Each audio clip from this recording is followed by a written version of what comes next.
Assalamualaikum warahmatullahi wabarakatuh. My name is Artha MBP and I'm going to tell you a story about Mr. Blackie.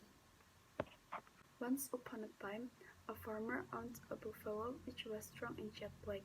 He called him Mr. Blackie. Mr. Blackie was lazy and only wanted to eat and do as little work as possible. Every morning, the farmers ride and back to his rice fields. Mr. Blackie helped him load his field. After working for several hours under the sun, the farmer returned to home at midday to take his meal. Mr. Blackie in his water hole. Mr. Blackie didn't work at afternoon. Every morning he rode on Mr. Blackie's back in his rice fields in the afternoon, and the farmer allowed him to eat grass. At night, Mr. Blackie slept comfortably in a small stable next to the farmer's house, with a roof over his head. Mr. Blackie sometimes ran away to eat grass while the farmer was not looking. One day, Mr. Blackie trod on the tail of a quail which was sitting quietly in its nest in the grass. The quail jumped several feet into the air and said, "Gee, why cannot you be more careful? You trod on my tail." "I don't care," replied Mr. Blackie. "You seldom make your nest in my grass." Soon the quail and Mr. Blackie were quarreling and shouting at each other. "This is my field," said the quail, "but the grass in it belongs to me," answered Mr. Blackie. The quail kicked Mr. Blackie in the mud so hard that all his top teeth fell out.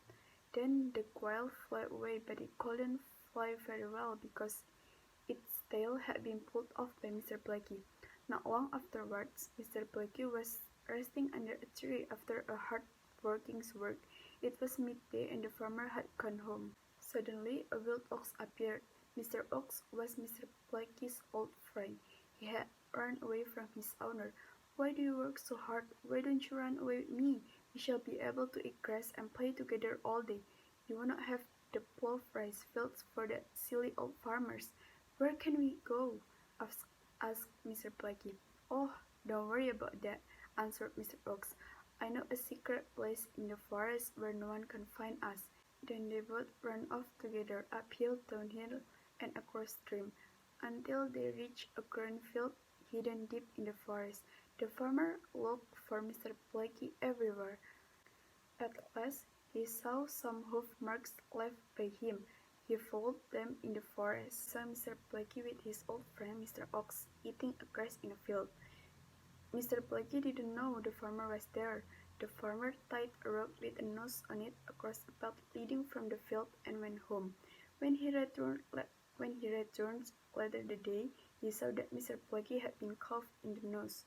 Mr. Ox ran away as soon as he saw the farmer coming. The farmer was very angry with Mr. Blackie. "Is this the way you repay my kindness?" he cried. "I will tie you up with rope through your nose so that you will not be able to run away in the future." He had no more trouble with Mr. Blackie after that. In the afternoon, he tied Mr. Blackie by a rope through his nose to a pest in his stable. The end. Thank you for listening my story. Wassalamualaikum warahmatullahi wabarakatuh. The end. Thank you for listening my story. Wassalamualaikum warahmatullahi wabarakatuh.